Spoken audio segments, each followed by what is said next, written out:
Pemuda menghabiskan 5.000 yuan untuk membeli sebotol anggur merah kadaluarsa dari pengemis. Pengemis takut pemuda itu membatalkan dan segera pergi dengan terburu-buru. Pemilik supermarket di samping menyaksikan pemandangan ini. Ia tidak bisa tidak mengeluh bahwa pemuda itu pasti ada masalah dengan otaknya. Namun hanya pemuda itu yang tahu dengan jelas di dalam hatinya. Sebotol anggur merah di tangannya sebenarnya bernilai jutaan. Hanya 3 jam yang lalu, pemuda itu masih bokeh tak punya uang sepeser pun. Pemuda itu sebenarnya adalah penggemar berat primadona kampus. Ia bisa dibilang tulus sepenuh hati terhadap primadona kampus.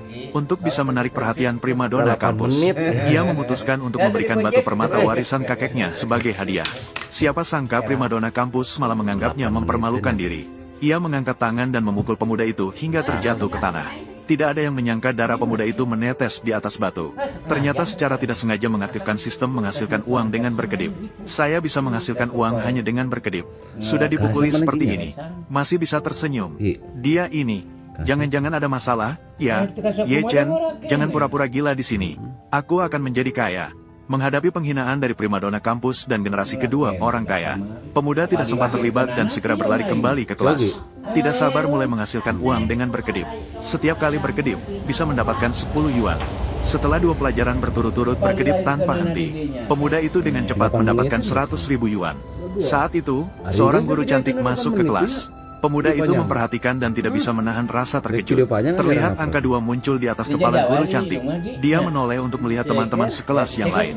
Menyadari bahwa tidak ada yang ada di atas kepala teman-teman sekelasnya. Untuk memahami apa arti angka di atas kepala guru wanita itu. Begitu pelajaran selesai, pemuda itu segera mengejar keluar. Namun, baru saja dia keluar, sekelompok preman tiba-tiba muncul dan mengelilingi guru tersebut. Ternyata mantan suami guru wanita berutang pinjaman berbunga tinggi. Preman-preman itu tidak dapat menemukan mantan suaminya. Mereka kemudian beralih mencari guru wanita untuk menagih utang. Melihat guru itu gemetar ketakutan, pemuda itu tanpa ragu melangkah maju untuk menyelamatkan sang wanita. Berapa banyak dia berutang kepada kalian? Saya datang untuk membayar kembali. 800.000. Pemuda itu mendengar dan langsung merasa sedikit menyesal. Dia bekerja keras berkedip sepanjang pagi hanya untuk mendapatkan 100.000 yuan. Tapi preman ini langsung meminta 800.000. Namun, untuk memahami arti angka di atas kepala guru wanita itu, dia hanya bisa mengeraskan hati dan menyetujuinya. Setelah tawar-menawar, preman itu setuju memberi pemuda itu waktu 3 hari untuk mengumpulkan uang, dan mengancam bahwa jika tidak membayar dalam 3 hari, jangan salahkan mereka. Setelah kreditur pergi, guru wanita itu dengan bingung bertanya kepada pemuda mengapa dia ingin membantunya. Pemuda itu, untuk membuktikan dugaan dalam hatinya, segera mengungkapkan syaratnya kepada guru wanita itu. Aku ingin kamu jadi pacarku. Guru mendengar permintaan pemuda itu langsung merasa malu dan marah. Tak bisa menahan diri, dia mengangkat tangan dan menamparkan pemuda itu. Saat pemuda itu mengira semua usaha ini harus dia biayai sendiri. Tak disangka, guru wanita yang bersiap pergi tiba-tiba menoleh. Aku setuju, tapi di sekolah, kamu harus memanggilku guru. Pemuda itu langsung sangat gembira setelah mendengarnya. Karena pada saat guru setuju, angka di atas kepalanya tiba-tiba berubah menjadi cahaya emas, yang menyatu dengan mata pemuda itu. Pemuda itu mencoba berkedip. Dengan terkejut, dia menemukan bahwa 2 yuan langsung masuk ke rekening banknya. Tak lama kemudian, pemuda itu juga menemukan dengan tidak terduga. Matanya yang telah meningkat tidak hanya menggandakan jumlah uang yang dihasilkan dengan berkedip, tapi juga bisa melihat tanggal produksi setiap barang dengan jelas. Saat itu, terdengar suara gaduh tidak jauh dari situ. Minggu. Ternyata seorang pengemis ingin menjual anggur merah Lafayette tahun 1969 yang ada di tangannya. Namun pemilik supermarket sama sekali tidak percaya bahwa botol anggur ini asli. Pemuda itu segera memfokuskan pandangannya pada anggur merah di tangan pengemis setelah mendengar itu. Ternyata itu benar-benar Lafayette tahun 69. Barang langka, ya, konon, harga pasarnya hampir 1 juta. Pemuda yang sedang bingung bagaimana mengumpulkan 800.000 tiba-tiba merasa cerah. Dia segera maju dan menghentikan pengemis yang bersiap untuk pergi. Tanpa banyak bicara, dia langsung menawarkan 5.000 yuan. Dia membeli anggur merah yang ada di tangan pengemis itu. Saat itu, paman pemuda itu tiba-tiba menelepon. Dia mengatakan bahwa hari ini dia akan mengunjungi seorang klien besar. Dia meminta pemuda itu segera menyiapkan hadiah yang layak untuknya. Pemuda itu melihat anggur merah yang baru saja didapat dan tiba-tiba mendapatkan ide cemerlang. Kemudian dia membawa anggur merah itu langsung menuju hotel. Kebetulan sekali, klien besar yang disebutkan paman kebetulan adalah seorang penggemar wine yang baik. Di pesta, para tamu berusaha mendapatkan pesanan. Mereka semua mengeluarkan wine berharga yang mereka simpan untuk disajikan. Ketika giliran paman, dia justru datang dengan tangan kosong. Melihat pesanan Masa ini pejabat hampir tubuh direbut sudah orang datang, lain, pemuda akhirnya tiba di lokasi. Ini adalah Lafayette tahun Kupat kepot 1869. kaplok, Begitu kana pemuda udun aing mengucapkan ini, geus, we. para tamu yang hadir langsung Si tertawa anjing terbahak-bahak. baru. Generasi kedua orang kaya bahkan mengejek pemuda yang tidak mengerti kudu tetapi meuli. berpura-pura Kupat tahu. kepot, Mereka cep, mengejek, bener. bahkan mengatakan bahwa Lafayette tahun Daudu 1969. Bahkan jika itu Lafayette tahun ini, pemuda juga tidak akan mampu membelinya. Para tamu merasa pemuda ini merendahkan kualitas pesta. Mereka semua berteriak ingin mengusir pemuda itu. Tak disangka, pemuda langsung meletakkan wine di depan klien besar, meminta dia untuk mencicipinya sendiri.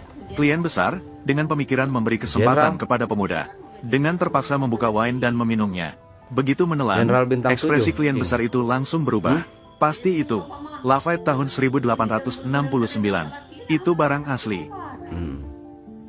Para tamu sama sekali tidak menyangka bahwa minuman pemuda itu ternyata asli.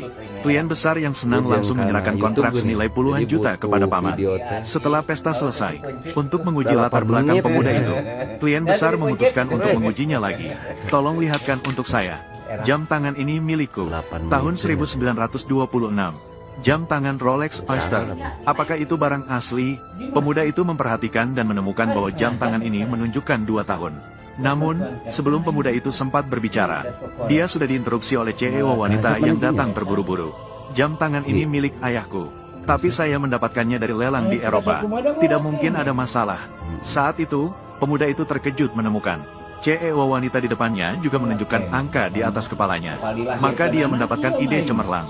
Dia mengajukan taruhan kepada CEO wanita itu. Nona Song, bagaimana kalau kita bertaruh? Bertaruh tentang apa? Saya bertaruh pada jam tangan ini. Ini bukan barang asli. Saya akan berbicara terus terang denganmu. Jam tangan ini hanya bagian dialnya. Dari tahun 1926. Bagian dalamnya, semua sudah diperbarui. Kamu bahkan belum membukanya. Seolah-olah kamu lebih tahu dari saya. Apakah kamu ingin membuatku tertawa sampai mati? Bagaimana jika yang saya katakan itu benar? Maka saya akan bekerja keras untukmu. Ini adalah apa yang kamu katakan. Kemudian klien menyerahkan jam tangannya kepada asisten, memintanya untuk mencari toko jam yang terpercaya untuk membuka dan memeriksa secara detail. Sementara itu, mereka berpindah ke ruang teh untuk istirahat sejenak. Pemuda itu terus menghasilkan uang dengan berkedip. CEO wanita melihat pemuda itu bersikap acuh tak acuh. Seketika hatinya terbakar marah. Untungnya, saat itu asisten kembali dengan hasil pemeriksaan. Ternyata sama persis dengan apa yang dikatakan pemuda itu. Jam tangan ini hanya bagian dialnya yang asli. Semua bagian dalamnya adalah barang yang diperbarui. CEO wanita mendengarnya dengan ekspresi tidak percaya. Dia segera ingin pergi ke rumah lelang untuk mengembalikan barang tersebut. Sudahlah, bagaimanapun. Yang penting niatmu sudah sampai. Kamu Chen, bagaimana kamu bisa tahu? Jam ini bermasalah. Ya, Chen, kamu juga tidak pernah belajar tentang itu. Bagaimana kamu bisa melihatnya dengan sekali lihat? Langsung melihat ada yang tidak beres di dalam jam itu. Ini. Tadi tahun 80.